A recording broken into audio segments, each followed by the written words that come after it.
bro. She walks in with her boyfriend. I don't know if that's still her boyfriend. It was like a Trini guy with glasses. And I'm looking like, okay, am I seeing things? Nah, this ain't her. And he's talking to me, and I was like, bro, is that Solange? She's like, oh yeah, she always comes in here. Her and her family, they always are doing rituals. Her family? Yes. Wow. That's crazy, right? That is crazy. Yeah. Gorgeous! What are you wearing? What's the inspiration for tonight?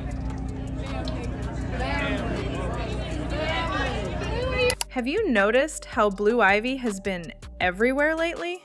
Beyoncé and Jay-Z have been deliberately pushing her into the spotlight, dressing her up as a grown woman, parading her at major events, and making sure the cameras are locked on her at all times. And it all peaked when they made her one of the youngest Met Gala guests ever. On the surface, it looks like a proud parent moment, but Taraji P. Henson, who's been in this industry for decades and seen the darkest parts of Hollywood, isn't buying it, and she's exposing everything. This isn't a cute coming-of-age story. Taraji thinks Beyoncé is pimping her own daughter so that she could replace her.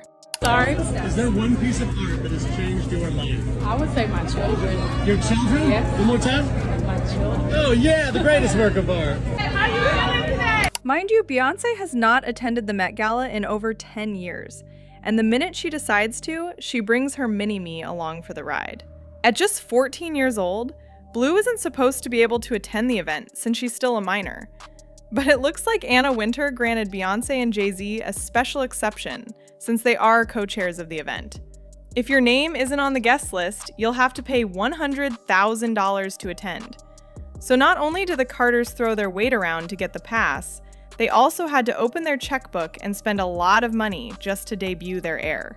And word going around is that Kim K also asked for a special exception for her daughter North, but Anna basically said, access denied.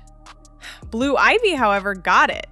She didn't just walk the red carpet, she was literally inside. However, even with all the positive media attention, it looks like Anna won't be giving Blue another pass to attend the Met Gala. Apparently there is a rule that celebs are expected to remove their sunglasses when on the red carpet, except it is done to match the theme and approved by Anna Wintour. Blue Ivy ignored that despite being told by multiple people, including Beyoncé's bodyguard Julius, to remove her glasses. Jay even approached her to take it off because it was making both of her parents look bad. But she told him she would do so when she is good and ready. Girl, her disobedience got tongues wagging online. Fans were calling her the manager, and it's okay since everyone knows that Blue runs the Carter household. But Anna isn't about to let that attitude fly in the Met, especially when they had to call in a favor to get her there. But from what Taraji is saying, whether or not Blue Ivy and Beyoncé are invited back to the Met Gala isn't important, because they have achieved their purpose for bringing her there in the first place. Now, Beyoncé has never been someone to say much of anything to the media, and most times she'd rather use Mama Tina or subtle gestures to show what she's really thinking. And for Taraji, y'all really need to look at Beyoncé's dress and that of Blue's to see what it's really about. It's been 10 years. 10 years. How does it feel being back? It feels surreal because my daughter's here. And Blue looks so beautiful. She looks so beautiful. This is it's incredible to be able to share it with her, and I think she looks so incredible. She looks so beautiful. I'm like, we could learn some red carpet tips from Blue. Absolutely. The way she's posing, I'm like, she was ready. She was ready. She is ready. Absolutely. So, B, what are you looking forward to most from tonight? I think it's really just experiencing this through the eyes of Blue and being able to relax. And I think for me, I'm wearing Olivier Rousteing, who is so good. Someone that's been so loyal to me, and I've done so many incredible, iconic looks with him. So it's really about representing him. The dress was designed by Olivier Rousteing, but it was inspired by an art piece called The Visitor by Creole artist Caroline Durieux, and the symbolism is quite dark.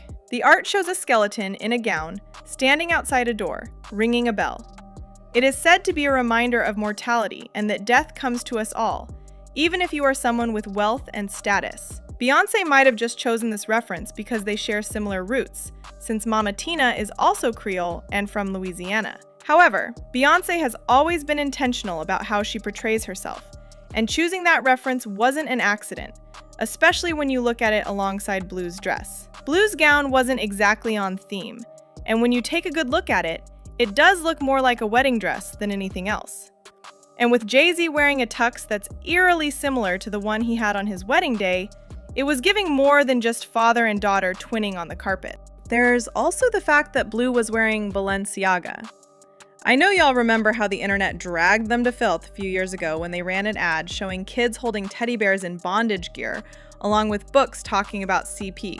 Now, once again, maybe they worked with the brand because it was just available. But Beyoncé had already talked about having this beautiful, long-standing friendship with Olivier Rousteing, who designed her outfit. So if they were close enough for him to put something together for her, are you saying that he couldn't have done a little something for Blue too? And did y'all notice how in so many interviews she was talking about Blue? She said that she was excited to see the Met Gala through Blue's eyes, and her daughter was ready? Ready for what? She's only 14. Mind you, it is being said that after Beyoncé releases Act 3, she is going to retire for good, and Blue is going to be taking over. This is Act 3, this is Act 4. Yep, Beyoncé is getting ready because we already know that Beyoncé has Acts 1 through 3, and 3 will be her final installment. But I think that we're watching Act 4, aka Blue Ivy's album, okay? And I think that's why she's introducing her to things. And she keeps saying Blue is ready. I think she's more ready than we think she is for a lot of things. And before y'all say anything, I know this sounds crazy. Like people are just trying to ruin their big moment. But at the same time, y'all have to admit that this is becoming a running pattern with the Carters. So how many times can you be accused of doing the same thing before it stops being a coincidence? Beyoncé has been fighting witchcraft allegations for a while. Her ex-drummer called her out for practicing extreme witchcraft, and random people have also mentioned her doing the same thing. So for Taraji, this was all strategically planned out, and Blue attending the Met Gala was necessary for the handing over to be complete. The fact that people keep saying I'm crazy, hell, the situations I had to deal with and survive are crazy. Kimberly Thompson says she is tormented from being put under manic sexual spells by Beyoncé. We're talking about other situations where changing into animals and jumping into other bodies and all kinds of really crazy stuff. But y'all know that the Beehive is just as nasty as the Swifties, and they are going to come for anyone who has a bad thing to say about their queen, even if it's Taraji. While Taraji is out here trying to expose Beyoncé and call celebrities fake for attending the Met funded by Jeff Bezos, fans started talking about Taraji being a hypocrite. She is the same person that partnered with Amazon to launch their AI Alexa in 2022. And folks pointed out that she's been moving pretty shady with her friendship with Russell Simmons and her support for R. Kelly. So maybe she's in no place to be throwing stones at Beyoncé like that when she has a lot of stuff for people to talk about. Girl, the internet is really divided right now, and there's a lot of opinions going around. They do rituals on TV all the time in our faces. Taraji knows what she's talking about. Taraji is being performative. Tell her to remove her products from Amazon. Taraji is still right, though. Blue is being groomed, and she's only 14. But do you guys think Taraji might be onto something here? Sound off in the comments and make sure to like and subscribe, and I'll see you in the next video. Bye, baddies!